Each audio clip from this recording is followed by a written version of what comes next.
এক দেশ এক ভোট নিয়ে কুণাল ঘোষ কি বললেন শুনুন এই ভিডিওতে।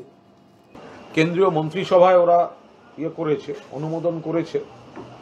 তো এ বিষয়ে সবিস্তারে এই মুহূর্তে আমাদের দলের শীর্ষ নেতারা যা বলবেন সেটাই, খুব বিস্তারিত কিছু বলার নেই। শুধু এটুকু বলি যে এক দেশ এক ভোট ভারতবর্ষের মতো দেশে এটা একটা অবাস্তব, অবৈজ্ঞানিক এবং তৃণমূল কংগ্রেস কোনো অবস্থাতেই সমর্থন করবে না। তার কারণ এক দেশ এক ভোট আমাদের যে পরিকাঠামো, এক দেশ এক ভোট, এটা বিজেপি যেটা চাপিয়ে দিতে চাইছে, কেন্দ্রীয় মন্ত্রিসভায় ওরা করেছে, অনুমোদন করেছে। তো এ বিষয়ে সবিস্তারে এই মুহূর্তে আমাদের দলের শীর্ষ নেতারা যা বলবেন সেটাই, খুব বিস্তারিত কিছু বলার নেই।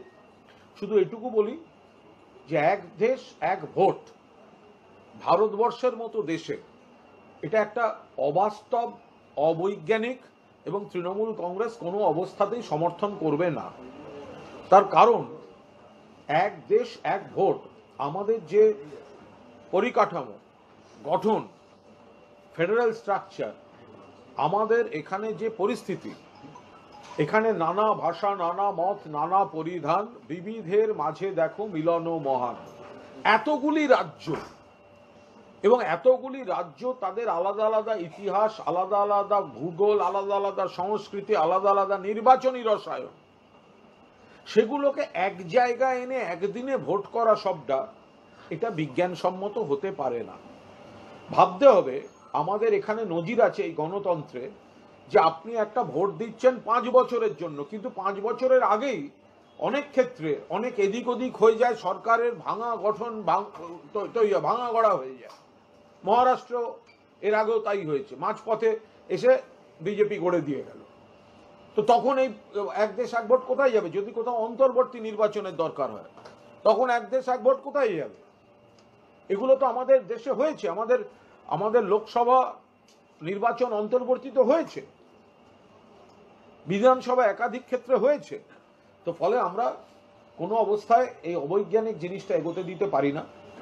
আর একটা গুরুত্বপূর্ণ বিষয় হচ্ছে যে লোকসভা ভোট, বিধানসভা ভোট এবং স্থানীয় স্তরের ভোট, অর্থাৎ পঞ্চায়েত, পুরসভা যেগুলো আছে, এগুলো না সবকটার প্যাটার্ন আলাদা, ফোকাস আলাদা, অভিমুখ আলাদা।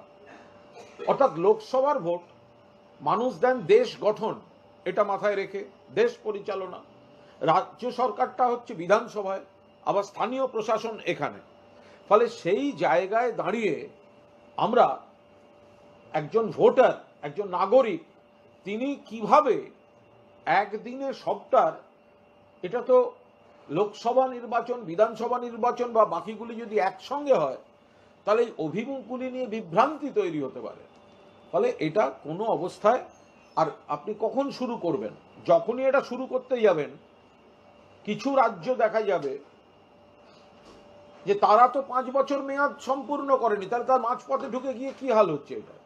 এটা এখানে নয়, মমতা বন্দ্যোপাধ্যায় আগে সবিস্তারে চিঠি লিখে যথাযথ জায়গায় জানিয়ে দিয়েছেন এটা অবৈজ্ঞানিক, এটা হতে পারে না আমাদের দেশে। এখন কেন্দ্রীয় সরকার যদি এই ব্যাপারে এগোতে চায়, তাহলে তৃণমূল কংগ্রেস নেতৃত্ব এবং দেশের অন্যান্য নেতৃত্ব যারা আছেন তারা নিশ্চয়ই সিদ্ধান্ত নেবেন। দিল্লিতে আমাদের ভিডিও ভালো লাগলে লাইক ও শেয়ার করুন, কমেন্ট সেকশনে গিয়ে জানান আপনাদের মতামত। আরও ভিডিও পেতে আমাদের চ্যানেলকে সাবস্ক্রাইব করুন এবং প্রতি মুহূর্তে খবরের আপডেট পেতে প্রেস করুন বেল আইকন।